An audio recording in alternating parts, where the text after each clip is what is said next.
May you be well. May you be filled with loving kindness. May you be well.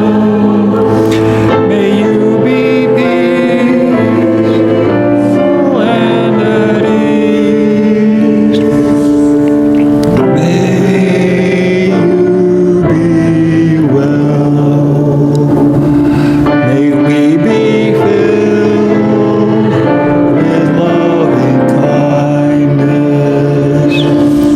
May we be well. May we be filled with loving kindness. May we be well. May we be peace.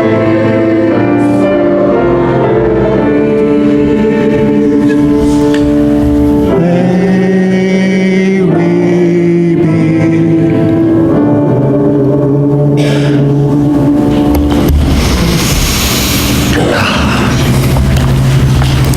If you are like me, and some of my Republican friends as well, your patience has been strained pretty much every day since the election.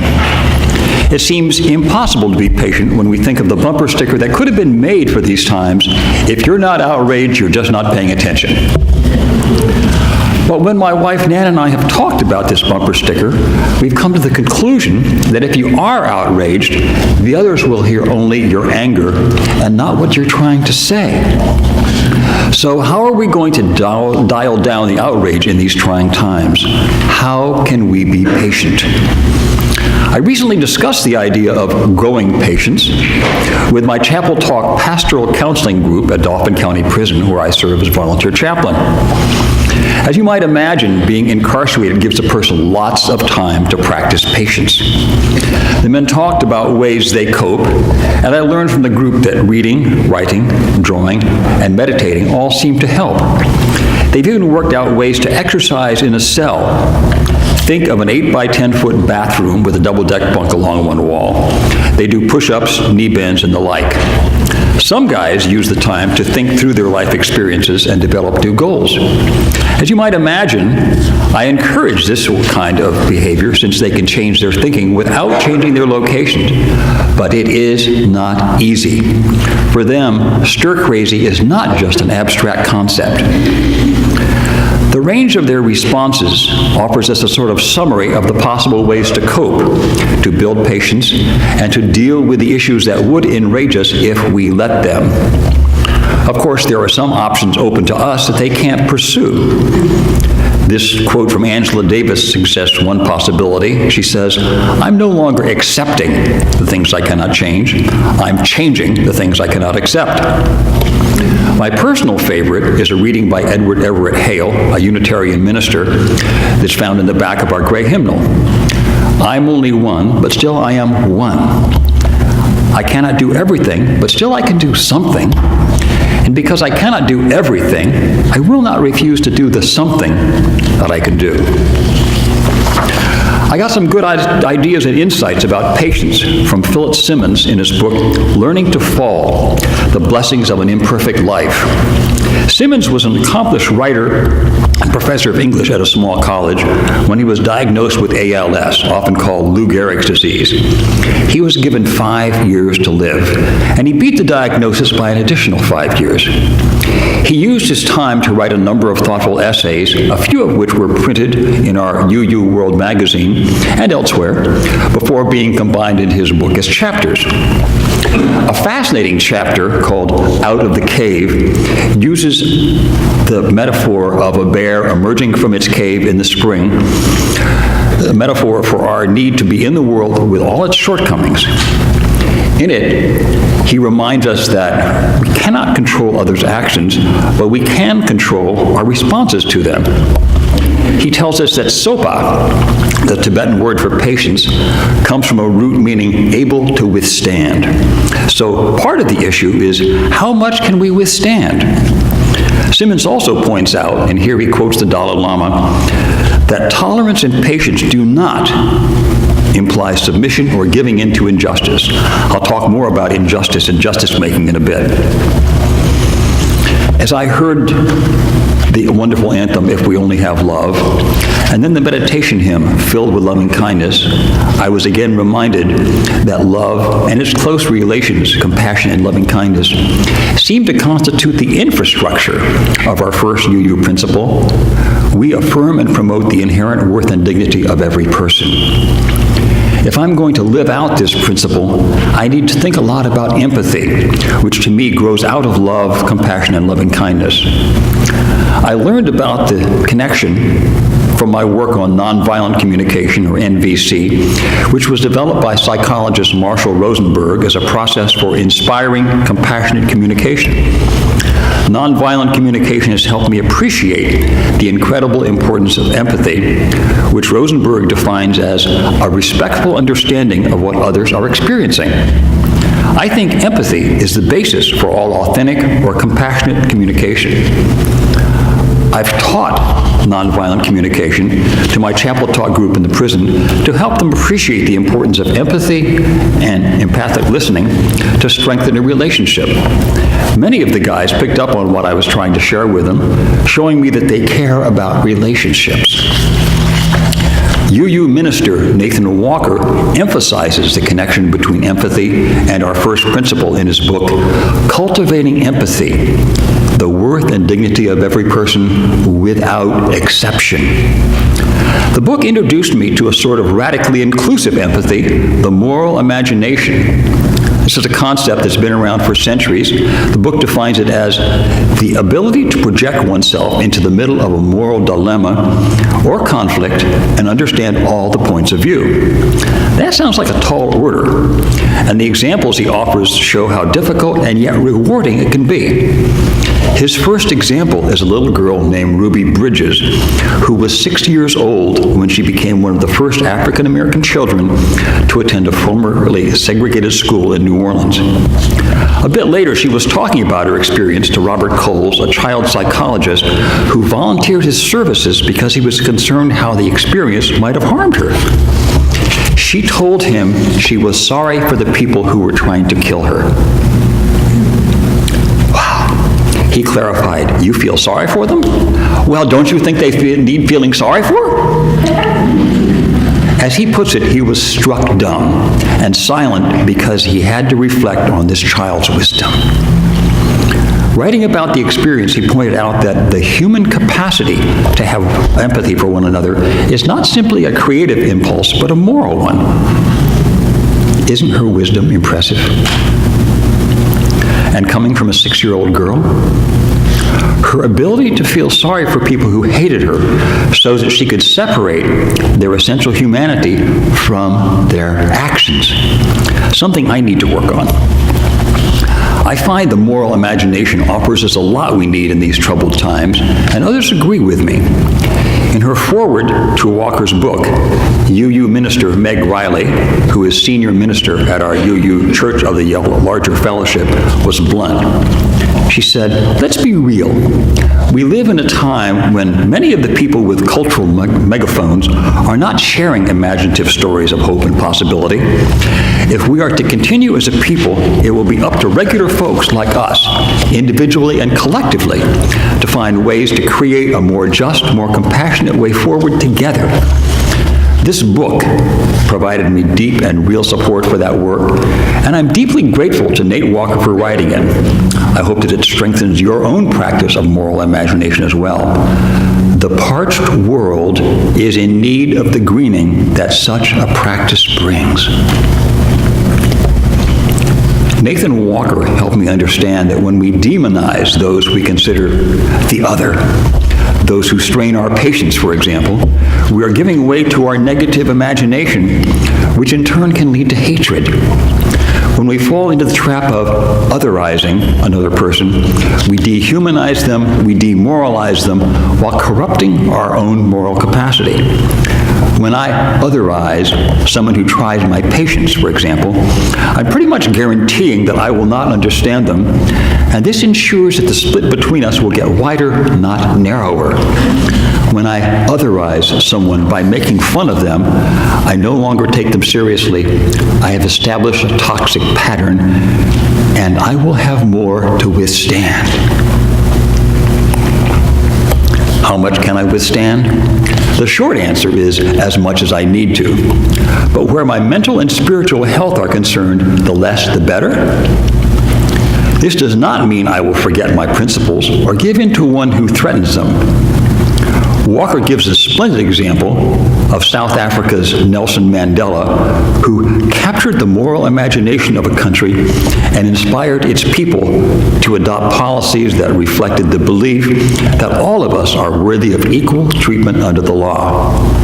He continues, his years of sacrifice and his ability to see no one as other freed a country from racial segregation. His use of the moral imagination emancipated a country from the bowels of an imagination that found ways to picture certain people as inferior and therefore as less worthy of civil rights. Nathan Walker helped me understand how his answer to injustice had evolved, since, as he put it, he had been trained to think that kindness is weak. And he went on, I'd been trained to think that justice looks like a mob of angry protesters storming the castle, screaming, "Peace!" Does this sound like any demonstration you've experienced? His UU grounding helped him evolve when he began asking, what is the true kernel, the core of our religious community's justice work? Perhaps it needs to be cultivating an ethical empathy for another, otherwise known as the moral imagination. I find this to be a creative approach to justice work. I think it's a positive one that will involve hard work, really hard work, and it offers the chance to heal some of the divides that afflict our society. And where will I get the energy to do this hard work? Well, my anger gives me energy, for better or for worse. As I read about the actions of public figures who really try my patience, and perhaps yours, I'm encouraged that Nathan Walker allows for anger. As he puts it, there must be room for anger.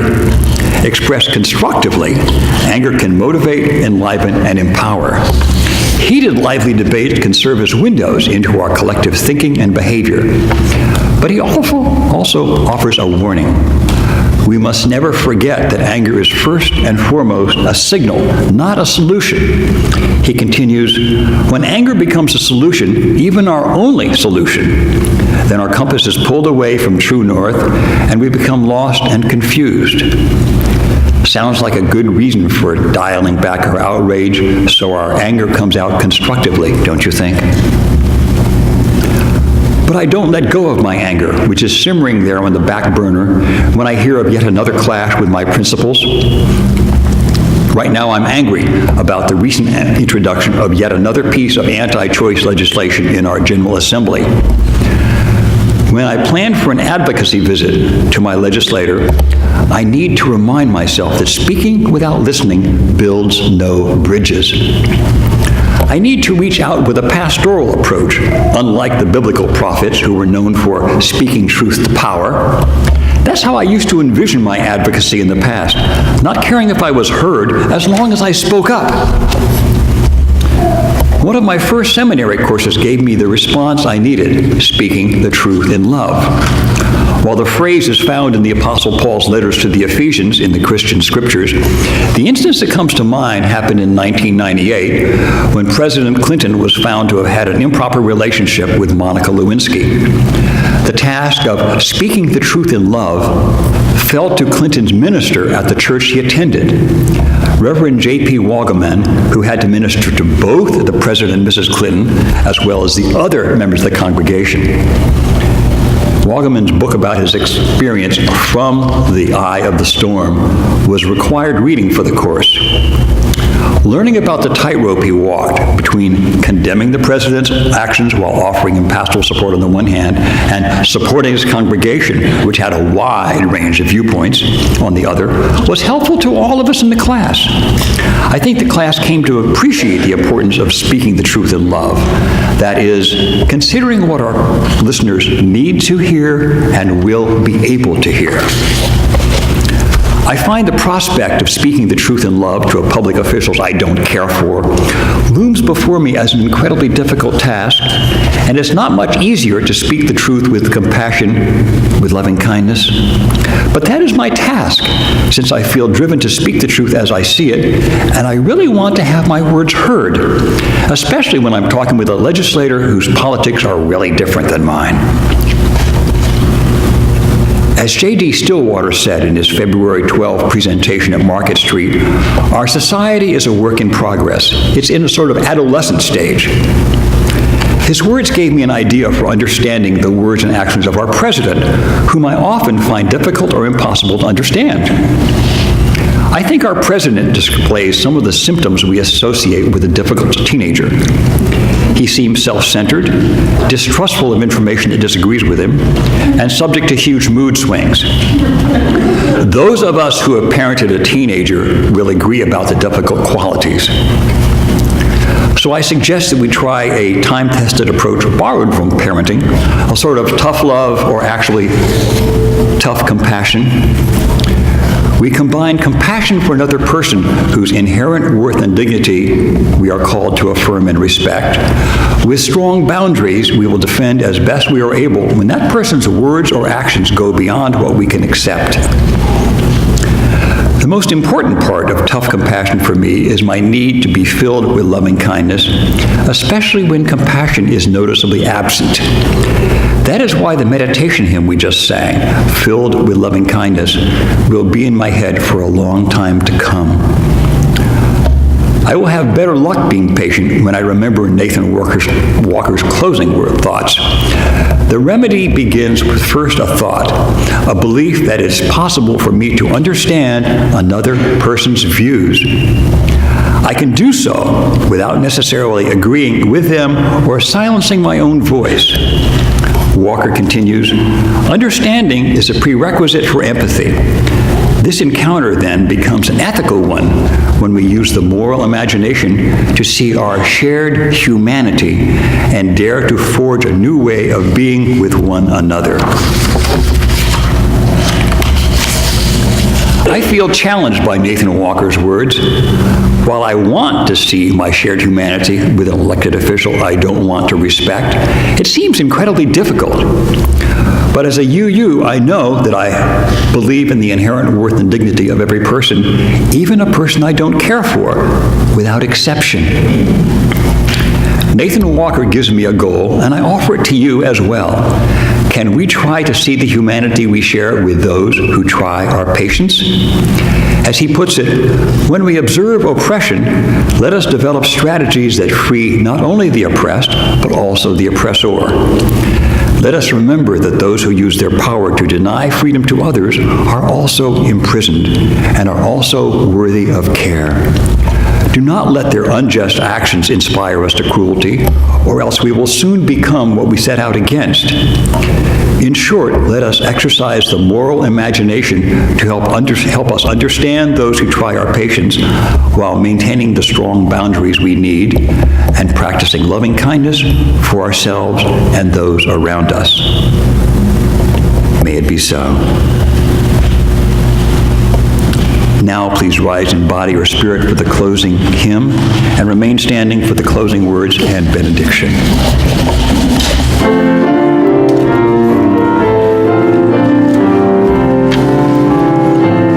That would be hymn 90 in the gray hymnal.